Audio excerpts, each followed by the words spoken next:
For years, scientists on Earth believed that all rain was caused by water condensing on solid particles in the air. But it turns out that some rain is actually caused by living creatures trapped in the sky and desperate to get back to solid ground. We've known for a long time that many microbes use the atmosphere to get around.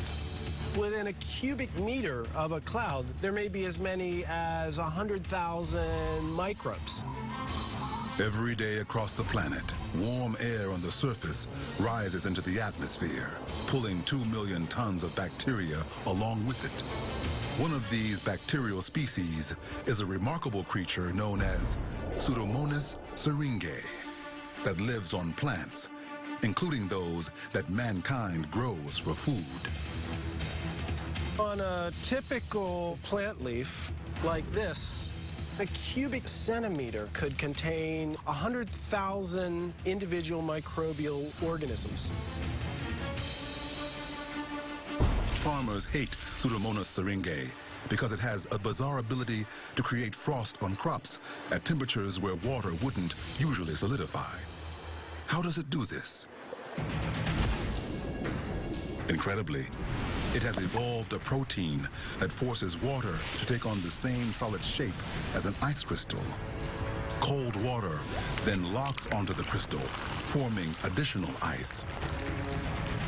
Here in southern Louisiana, we don't see freezing very often, but when it does happen, it can decimate crops. So for example, this field of sugarcane can all be wiped out in less than an hour.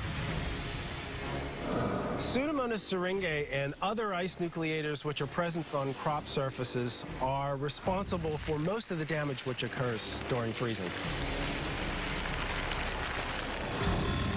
We can demonstrate what Pseudomonas syringae might do right here in the laboratory.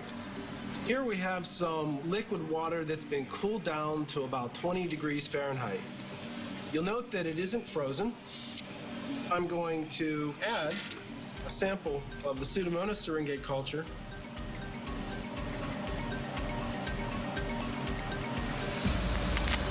And it freezes instantaneously.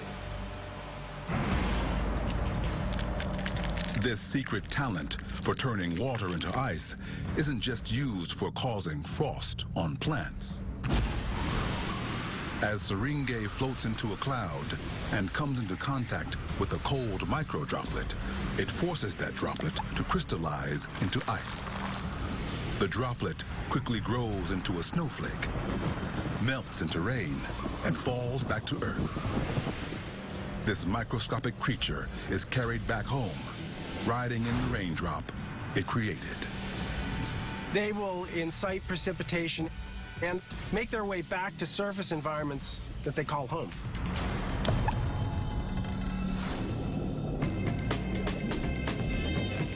But syringae is hardly the strangest secret of rain. Even stranger is the fact that every rainstorm and every human body, including yours, contains ancient water molecules that once existed in every dinosaur and every other person who once walked the earth.